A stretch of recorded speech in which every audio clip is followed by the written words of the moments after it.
ভারতে এই কারণে হারতে পারে বাংলাদেশ।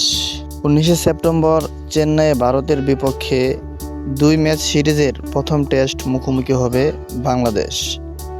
27 সেপ্টেম্বর কানপুরের গ্রিন পার্কে শুরু হবে দ্বিতীয় টেস্ট।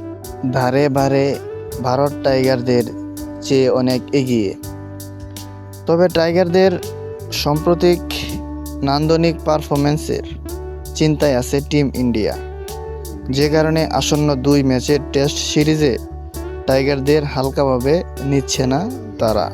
আসন্ন এই সিরিজের আগে বাংলাদেশ দলের তারকা ক্রিকেটার লিটন কুমার দাস বলেছেন, ভারত বড় দল, সেখানে SG বলে খেলতে হয়। আমরা এমন বলে খুব কমই খেলে থাকি, এটা আমাদের জন্য চ্যালেঞ্জ ছুড়ে দেবে। তিনি আরও বলেন, SG বল খেলা বেশ কঠিন, তবুও আমরা অনুশীলন করছি। প্রস্তুতি হিসেবে আমাদের দলের মূল বোলারদের বিপক্ষে প্র্যাকটিস করছি, দেখা যাক কি হয়। SG বল আসলে হাতে সেলাই করা বল, বোলারদের সহায়ক হয় এই বল। অন্যদিকে কুকাপুরা আবার মেশিনের দ্বারা সেলাই করা হয়।